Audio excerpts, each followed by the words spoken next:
오늘은 로마서 강의 63번째 시간으로 로마서 9장 14절부터 18절의 말씀을 하나님의 선택과 유기라는 제목으로 증거하도록 하겠습니다. 사도는 앞선 본문에서 하나님의 무조건적 선택과 그분의 절대 주권과 그분의 신실하심을 서술했습니다. 성경은 명확하게 하나님의 절대 주권에서의 선택과 유기를 가르치고 있지만 인간의 육신은 그것에 대하여 반론을 일삼고 하나님의 불의하심을 주장하고 싶어 하는 바입니다. 그리고 그러한 구원이 어떻게 복된 소식일 수 있느냐고 묻고 싶어 하는 바입니다. 이와 같은 것들은 죄인된 인간으로서 가장 받아들이기 힘든 문제입니다. 그런 점에 있어서 칼빈은 오늘의 본문을 주의하면서 이렇게 말했습니다. 육신은 하나님의 이러한 지혜를 들으면 즉시 온갖 의문들이 들끓어오르고 아우성치는 바람에 혼란에 빠지게 되고 어떤 식으로든 하나님께 해명하라고 대들 수밖에 없다. 우리는 하나님의 무조건적인 선택과 유기, 하나님의 절대 주권에 대하여서 살필 때에 우리의 이성과 감정과 경험의 추론이 개입되지 않을 수 있도록 주의를 기울여야 합니다. 그래서 칼빈은 하나님의 일하심에 대하여서 우리가 주의하며 가져야 할 자세를 매우 잘 서술했는데 다소 길지만 우리는 이 말을 늘 우리의 가슴 속에 새기고 다시 되새기면서 우리의 것으로 삼아야 됩니다. 칼빈은 이렇게 말했습니다. 사실 하나님의 예정은 정말 사람의 타고난 능력으로는 도저히 빠져나올 수 없는 미로이다. 그러나 사람의 호기심은 너무나 괴물 같고 끈질겨서 어떤 주제를 탐구하는 것이 위험하면 할수록 더욱더 몸을 사리지 않고 돌파해 나가고자 한다. 그래서 예정론을 다룰 때 사람들은 합당한 한계 내에서 자신을 절제하지 못하고 충동적으로 깊은 바닷속으로 뛰어든다. 그렇다면 경건한 자들에게는 그런 위험을 피할 어떤 방책이 있는 것인가? 예정론에 대한 논의는 무조건 피해야 하는가? 결코 그렇지 않다. 왜냐하면 성령께서는 우리에게 우리의 유익을 위해서 꼭 알아야 할 것들만을 가르치신 까닭에 예정론에 대한 지식은 하나님의 말씀의 한계 내에서 다루어지기만 한다면 의심할 여지 없이 유익할 것이기 때문이다. 그러므로 우리는 예정론과 관련해서 성경이 우리에게 가르치는 것 외에는 아무것도 알고자 하지 않는다는 것을 철칙으로 삼아야 한다. 즉 하나님께서 어느 지점에서 그의 거룩하신 입을 닫으시면 그 즉시 우리는 가던 길을 멈추고 그 이상으로 나아가고자 하지 않아야 한다. 이 칼빈의 표현과 같이 하나님의 예정은 사람의 능력으로는 빠져나올 수 없는 미로와도 같습니다. 그래서 그것을 우리가 우리의 능력으로 파고들면 파고들수록 우리는 더 깊은 바닷속으로 빠져들어가는 것과 다를 바가 없습니다. 그렇다면 우리는 예정론 자체를 논하기를 거부해야 하는 것입니까? 그것도 아닙니다. 왜냐하면 이 예정의 교리는 하나님께서 우리에게 이것을 알도록 계시하신 말씀에 기록되어 있기 때문입니다. 그러나 우리가 여기서 주의하고 철칙으로 삼아야 할 것이 있다면 그것은 바로 성경이 가르치는 것 외에는 아무것도 알고자 하지 않는 그런 자세를 지니는 거예요. 성경이 하나님을 삼위일체 하나님으로 계시하신다면 우리는 그 계시하신 바의 근거에서만 믿고 따라야 할 것이지 우리의 이성과 경험으로 그것을 표현하고자 해서는 안 되는 법입니다. 더 나아가고자 해서는 안 되는 법이에요. 마찬가지로 우리가 신앙생활을 하면서 궁금증을 가지는 여러 가지 문제들이 있습니다. 대표적으로는 죄의 기원에 대한 문제가 있어요. 하나님께서는 죄의 조성자가 아니신데 어떻게 이 세상에는 죄가 들어왔을까? 그러나 성경이 그것에 대해서 말씀하시지 않는다면 우리는 거기서 더 나아가서는 안 되는 것입니다. 그래서 많은 신학자들은 이 죄의 기원에 대한 문제를 우리 인간의 편에서는 미스테리다. 하나님의 일하심이다. 이렇게만 말하고 그칩니다. 또한 성경은 기록하고 있지만 자세히 기록하고 있지 않은 영적 존재에 대한 그러한 문제도 있습니다. 우리는 천사가 자세하게 어떠한 존재인지를 명확하게는 알지 못해요. 그러나 하나님께서는 계시하셨습니다. 천사라는 영적 존재가 있다는 사실을 말입니다. 그러나 우리는 거기에서 우리의 이성을 더 개입해서는 안 되는 거예요. 우리의 추론을 더욱더 개입해서는 안 되는 거예요. 우리가 여기서 더 나아가게 될 때 천사에 대한 숭배가 일어날 수 있고 이러한 미신적인 행위가 일어날 수 있는 겁니다. 마찬가지로 우리가 하나님의 예정을 간구하고 이것에 대해서 더 알고자 하지만 그럼에도 불구하고 우리의 이성을 여기에 개입시키고 경험을 대입시킬 때, 이때 우리는 또 다른 미신을 낳게 되고 또 다른 우상 숭배를 낳게 되는 그러한 위험에 빠질 수 있습니다. 그래서 우리가 지녀야 될 신앙의 자세는 언제나 성경이 가르치는 것 외에는 아무것도 알고자 하지 않는, 그러나 성경이 가르친다면 그것에 대해서는 명확하게 알아야 하는 그러한 자세입니다. 우리는 그 예시를 오늘의 본문에서 사도로부터 배울 수 있습니다. 오늘의 본문 14절 보겠습니다. 14절 말씀 함께 읽습니다. 그런즉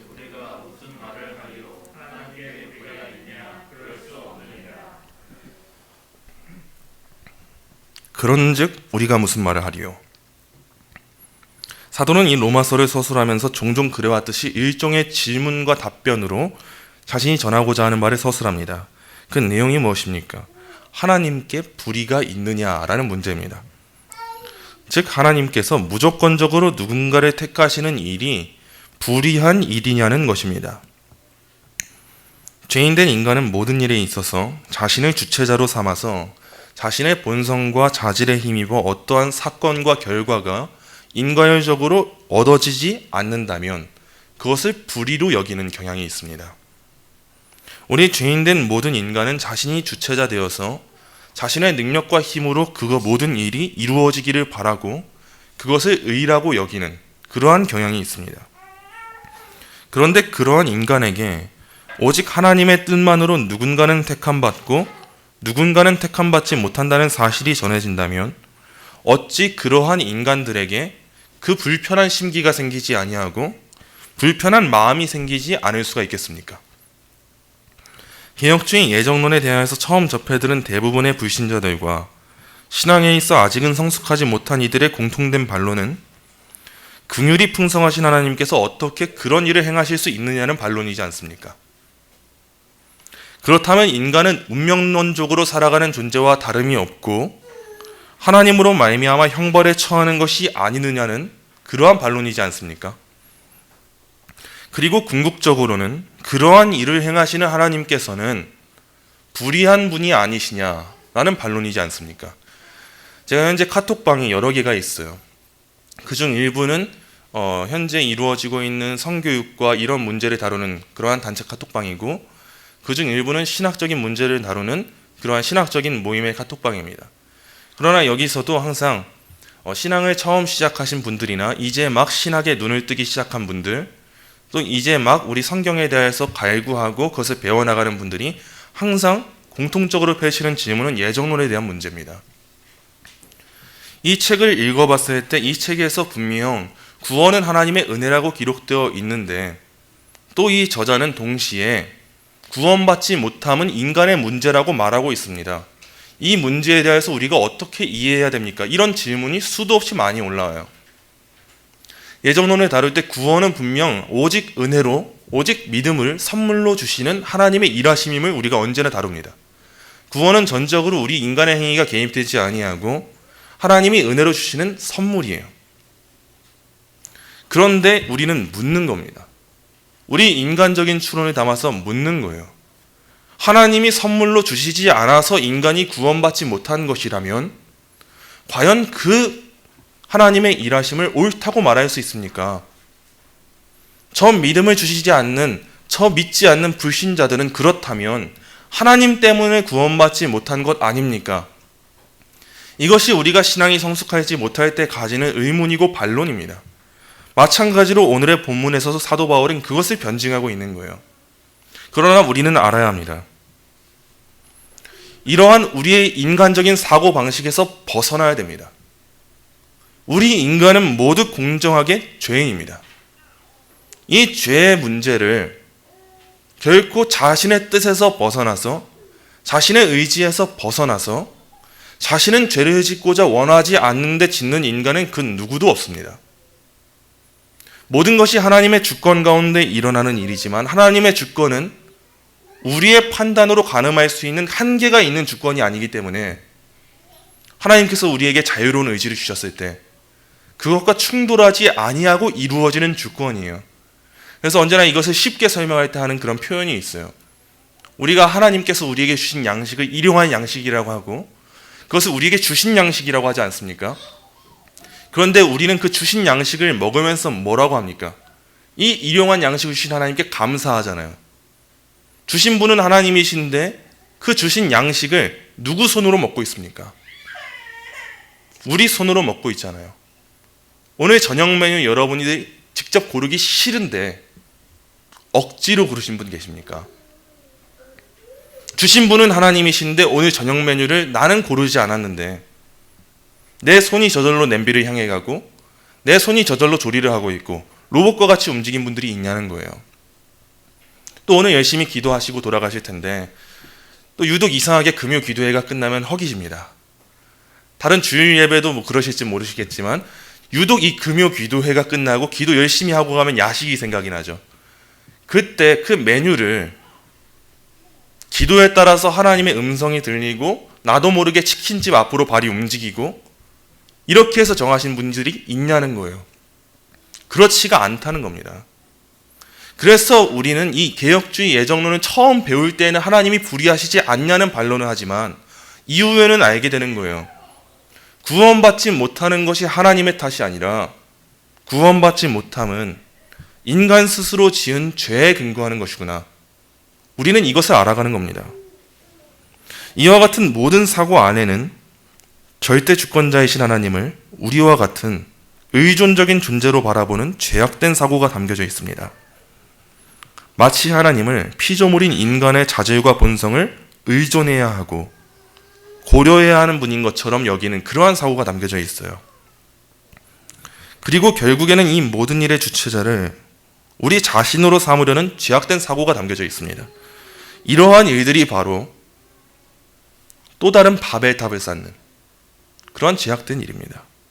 우리는 이 일을 멈춰야 됩니다. 그래서 오늘의 본문에서 사도는 이 일에 대하여서 단호하고 강하게 답합니다. 그럴 수 없느니라 라고 말입니다. 그럴 수 없느니라로 번역된 헬라어 맥게노이토는 단순한 부정을 넘어서 강한 부정을 의미합니다. 그래서 킹제임스 버전 성경의 경우에는 이 그럴 수 없느니라를 하나님이여 금하소서라고 번역하고 있습니다. 이 반론을 내세우는 이들은 이삭과 이스마엘의 경우와 야곱과 에사의 경우처럼 그들의 행위대로 아니하시고 자신의 뜻대로 그들을 구원하신 하나님을 불의하시다고 말하겠지만 그들이 하나님을 불의하시다고 말할 때에도 역설적으로 그들은 무엇을 전제 삼고 있습니까? 그들이 하나님을 불의하시다고 말할 수 있을 때 그들이 전제 삼고 있는 것은 바로 하나님의 절대 주권이에요. 우리 인간이 하나님께 하나님은 불의하십니다라고 말할 수 있는 순간이 있다는 것 자체도 무엇을 의미하냐면 하나님은 그 일을 행하실 수 있다는 걸 의미합니다. 하나님이 그렇게 행하시는 분이 아니시라면 이러한 반론이 나올 수도 없었어요. 그러나 그들이 하나님을 불의하신다고 말할 수 있는 이유는 하나님께서 행위를 보지 아니하시고 전적으로 그분의 기쁘신 뜻에 근거하여서 죄인 중 일부를 택하시는 분이시기 때문입니다. 죄인된 인간들이 예정 교리를 대할 때 어떤 반발을 일삼을지 과연 이 사도가 몰랐겠습니까? 사도는 잘 알고 있었습니다. 하나님께서 불의하시지 않음을 증언할 때 또 그들은 어떤 반박을 일삼고 어떻게 사도를 바라볼지 이 사도가 몰랐겠습니까? 진정 교회를 사랑하는 마음으로 바라보고 품는 마음으로 바라보고 이방인과 유대인이 하나 되길 원하는 이 사도의 마음이 과연 그들의 처지를 몰랐겠습니까? 지금도 예정 교리에 대해서 전했을 때 하나님께서는 불의하시다고 말하고 있는 이들에게 다시금 하나님께서 불의하시지 않습니다라고 말할 때 그들이 자기를 어떻게 대할지 과연 사도가 몰랐겠습니까? 그는 알고 있었습니다. 그리고 알고 있었음에도 불구하고 그것은 기록된 말씀이기 때문에 사도는 이를 계속해서 증언합니다. 사도는 여전히 이와 같은 반론을 일삼는 자들의 그릇된 반론을 잠재우기 위해서 성경의 증언에 힘입어서 아주 조심스러운 태도로 이 하나님께서 불의하시지 않은 이유를 그들이 싫어할 것을 알매도 불구하고 기록된 말씀이기 때문에 이것이 자기 자신이 받은 사명이기 때문에 그것에 근거해서 이어서 서술합니다. 15절부터 16절 보겠습니다. 15절 16절 함께 읽습니다. 모세에게 이르시되 내가 긍휼히 여길 자를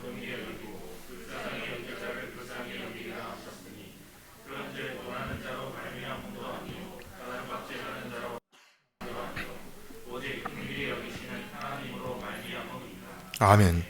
사도는 절대 자기 개인의 이야기를 풀어놓지 않습니다. 제 경험상 이렇습니다. 이런 말을 절대 하지 않아요.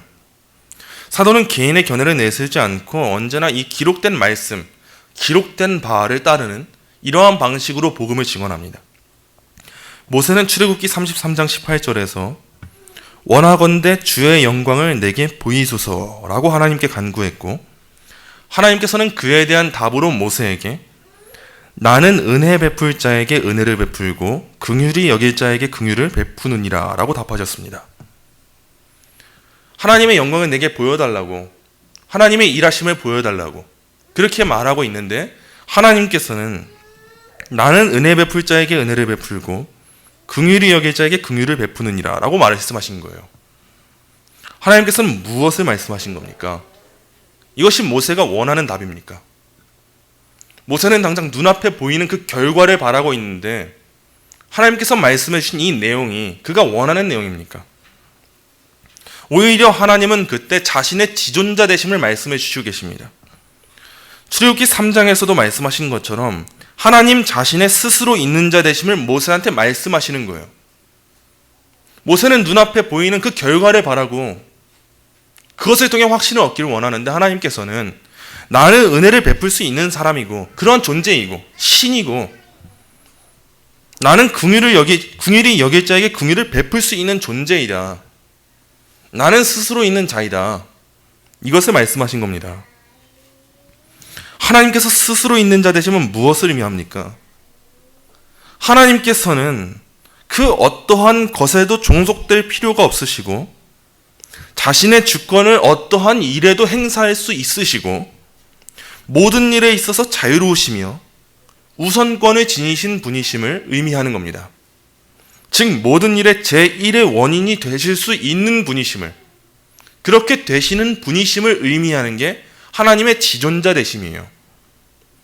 그렇다면 그러한 하나님께서 긍휼히 여길 자를 긍휼히 여기고 불쌍히 여길 자를 불쌍히 여기리라 하신다면 이것을 불의하다고 말할 수 있는 존재가 그 누가 있겠습니까? 우리 하나님께서는 인간에게 빚진 자가 아니십니다. 오히려 모든 인간이 하나님 앞에 전적으로 죄인일 뿐이에요.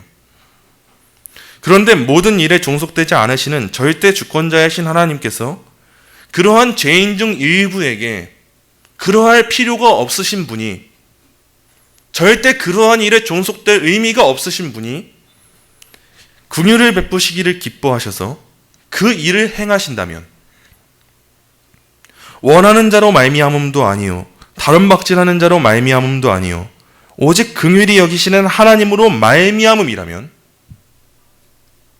하나님의 긍휼하심을 받고 안 받고는 하나님의 불공정성에 기인하는 것이 아니요 모두 공정하게 죄인인 가운데 절대 주권자의 기쁘신 뜻으로 인한 은혜의 문제라면 과연 누가 이 일을 불의하다고 말할 수 있겠습니까? 오히려 이 일은 자신의 주권 가운데 모든 일을 이루실 수 있는 그 하나님의 영광을 드높일 뿐입니다. 여전히 17절 18절 보겠습니다. 17절 18절 함께 읽습니다. 성경이 바로에게 이르시되 내가 이 일을 위하여 너를 세웠으니 곧 너로 말미암아 내 능력을 보이고 내 이름이 온 땅에 전파되게 하려 함이라 하셨으니, 그런즉 하나님께서 하고자 하시는 자를 긍휼히 여기시고 하고자 하시는 자를 완악하게 하시느니라. 아멘. 사도는 하나님의 선택을 통해서도 하나님의 영광을 높이지만 그와 동시에 유기의 문제까지도 다룹니다. 왜냐하면 우리 인간의 사고와는 달리 유기의 문제까지도 하나님의 영광을 드높이는 일이기 때문입니다. 사도는 성경을 근거로 해서 긍휼하게 하심의 반대인 완악하게 하심에 대해 서술합니다. 하나님께서는 이스라엘의 출애굽을 위해서 애굽의 재앙을 내리실 때 6째 재앙과 7째 재앙 사이에 모세를 통해서 바로에게 이렇게 말씀하게 하셨어요. 출애굽기 9장 16절입니다. 내가 너를 세웠음은 나의 능력을 내게 보이고 내 이름이 온 천하에 전파되게 하려 하였음이라. 하나님께서 모세를 통해 바로에게 이와 같은 말씀을 하신 이유가 무엇입니까?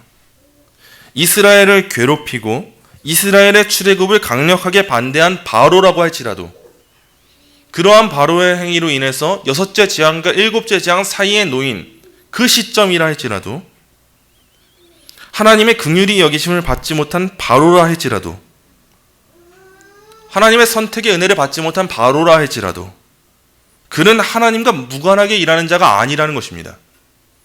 그 또한 하나님께서 세우신 자라는 거예요. 엄밀하게 말하자면 그러한 바로 또한 하나님께서 세우신 자이고 하나님께서는 그를 통하여 자신의 능력을 보이시고 자신의 이름을 온 천하에 전파되게 하셨다는 겁니다. 바로의 완악함 가운데 이스라엘이 홍해를 건너고 바로의 군대가 멸망되었을 때 이스라엘의 출애굽의 모든 과정 가운데 그 과정에서 이스라엘 백성들은 힘들어하고 고통스러워하는 시간도 있었지만 최종적으로 그 일을 통하여서 영광 받으신 분이 누구십니까? 하나님이신 거예요. 하나님께서 바로를 세우신 이유가 바로 이겁니다. 바로는 하나님께서 세우신 존재입니다. 이것이 우리가 지녀야 할 국가관이에요. 우리가 바라보아야 할 위정자들에 대한 시선입니다. 이 세상의 나라 또한 하나님께서 주인 되십니다. 이 교회의 주인 또한 예수 그리스도시지만 이 국가의 주인 또한 예수 그리스도시고 그러한 예수 그리스도께서 이 나라의 위정자들을 세우신 거예요. 그래서 우리는 악한 통치자고 악한 위정자라고 할지라도 내가 원하지 않는 위정자가 우리 국민들의 손에 의해서 뽑혔다 할지라도 그가 하나님에 의해서 뽑혔음을 안다면 하나님께서 그를 세우셨고 그를 통해서 영광 받으실 것을 안다면 마땅히 믿고 따라야 되는 거예요. 그 위정자가 하나님의 뜻에 위배되지 않는 한 더 큰 권세이시고 더 큰 권위이신 하나님의 뜻에 위정자가 충돌하지 않는 한 그때까지 우리는 아무리 악한 법안이 나오고 아무리 우리를 괴롭게 하는 위정자라 할지라도 그를 따를 필요가 있는 거예요. 그러나 이스라엘이 언제 바로를 어깁니까? 더 큰 권세이신 하나님의 뜻을 바로가 어길 때 그때 바로를 어기는 거예요. 바로가 이스라엘을 괴롭게 할 때 수많은 벽돌을 나르게 할 때 이스라엘은 마땅히 그것을 따라야 하는 위치에 놓여져 있었습니다. 이것이 우리 국민이에요. 우리 성도가 살아가는 세상입니다. 그러나 하나님께서 이스라엘을 애굽에서 나오게 하실 때 그럼에도 불구하고 바로가 못 나가게 막을 때 그때는 마땅히 불복종할 줄 아는 것 이것이 우리 성도들의 자세인 거예요. 그러나 그때에도 동시에 우리는 바라봐야 합니다. 그럼에도 불구하고 바로는 하나님께서 세우신 자였다는 거예요. 그래서 하나님께서 바로를 세우심은 하나님께서 바로를 완악하게 하심은 이 또한 하나님의 실수가 아니요 하나님의 영광을 위한 일이었다는 것. 이스라엘을 구원하시는 과정 가운데 하나님께서는 이렇게 영광을 받으신다는 것. 이 사실을 우리가 알아야 하는 것입니다. 하나님께서는 하고자 하시는 자를 긍휼히 여기시고 하고자 하시는 자를 완악하게 하시는 분이십니다. 어떤 이들은 하나님의 완악하게 하심에 대하여서 하나님을 죄의 조성자로 보려는 견해를 지니고 합니다. 그러나 여기서의 하나님의 완악하게 하심은 하나님께서 죄의 조성자가 되신 것, 죄를 짓게 하신 것, 그러한 의미를 지니는 것이 아닙니다. 하나님께서 완악하게 하셨다는 표현은 하나님께서 긍휼을 베풀지 아니하시고 그 사람의 죄인됨에 내버려 두시는 것을 의미합니다. 즉 유기하신 것, 허용하신 것을 의미합니다.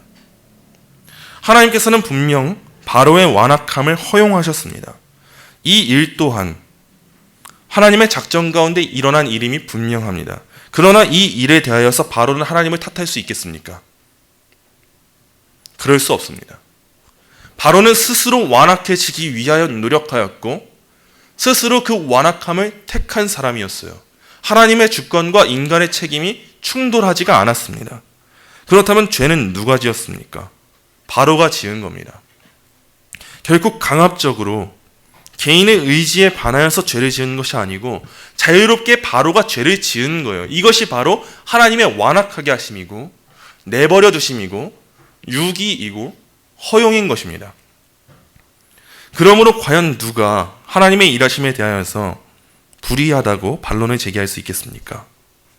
우리 하나님께서는 죄인 중 일부에게 긍휼을 베푸시는 적극적인 작정을 행하실 수 있는 분이심과 동시에 남은 죄인들에게 자신의 긍휼을 거두사 그들을 내버려 두시는 소극적인 작정 또는 허용적인 작정 또한 행하실 수 있는 분이십니다.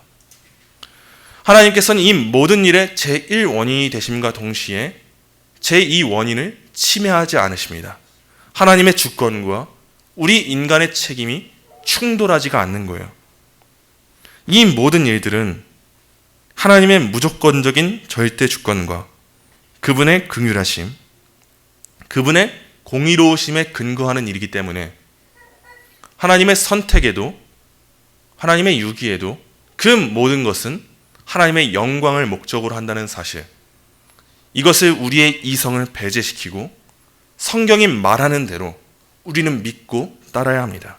말씀을 맺습니다. 사랑하는 성도 여러분, 우리가 계속해서 하나님의 절대 주권과 그분의 작정, 그분의 기쁘신 뜻, 그분의 긍휼히 여기심, 그분의 완악하게 하심을 살피게 될 때 우리가 지녀야 할 자세는 그분의 공의를 불신하고 그분의 은혜를 평가절하하는 일이 아닙니다.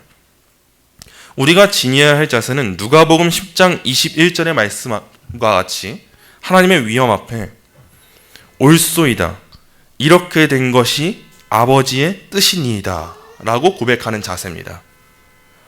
그 어떤 것에도 매이지 않으신 하나님께서 무조건적인 은혜와 그분의 주권으로 우리를 그분께 매이게 하셨기에 이와 같은 구원은 영원토록 안전하게 성취됩니다. 그렇다면 이와 같은 공로 없는 구원의 은혜를 입은 자들의 삶은 어떠해야 하겠습니까? 진정 하나님께서는 나 자신을 공정하게 죄인인 그 자리 가운데 어떠한 조건도 보지 않으시고 영원 전에 그리스도 안에서 그리스도로 인하여서 선택하셨음을 알게 된 자들이라면, 우리가 그 구원의 은혜를 깨달았다면 이제 어떻게 살아야겠습니까? 이제 우리는 우리의 자랑을 배제하고 오직 믿음으로 말미암는 겸손한 삶을 살아가야 합니다. 본문 잠시 앞에 로마서 3장 27절을 보겠습니다.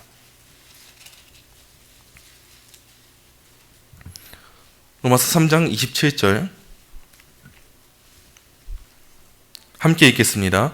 그런즉 자랑할 때가 어디냐, 있을 수가 없느니라.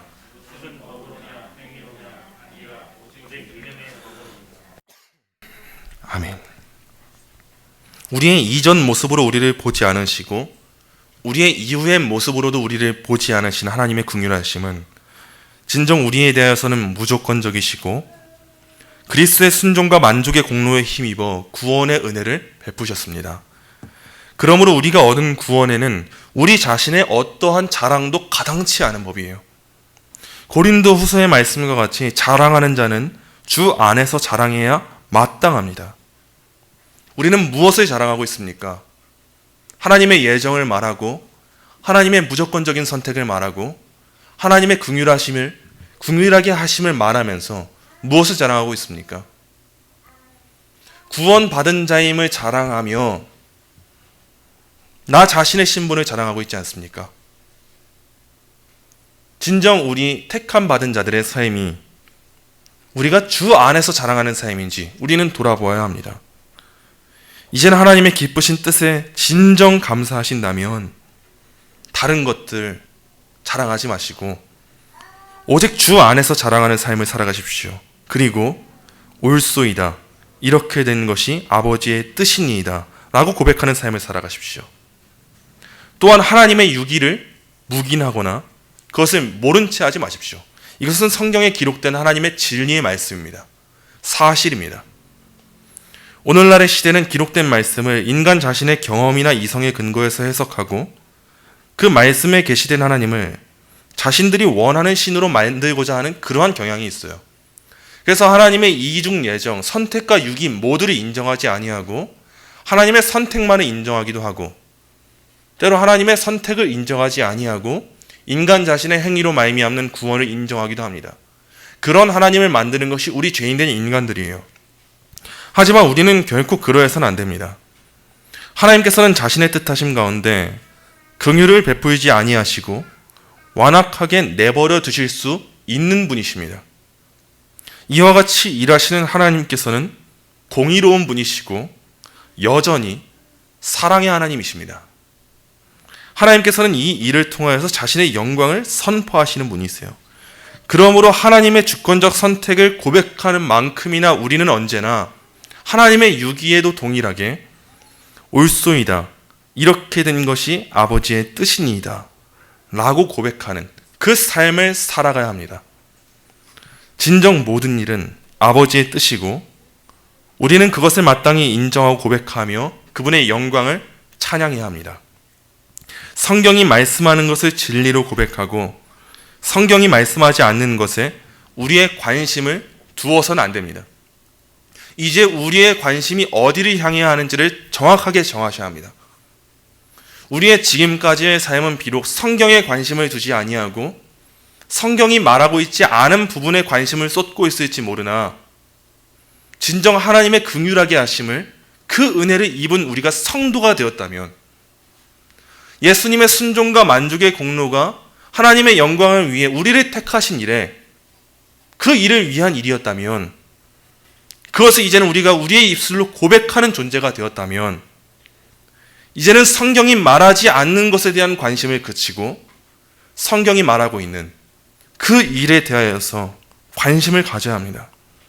그리고 결국에 우리의 입술은 언제나 겸손하게 옳소이다, 이렇게 된 것이 아버지의 뜻이니이다 라고 고백해야 합니다. 하나님의 일하심은 언제나 옳고 그분의 뜻은 언제나 신실하게 성취되는 법입니다. 우리의 판단과 달리 이것이 바로 하나님의 의입니다.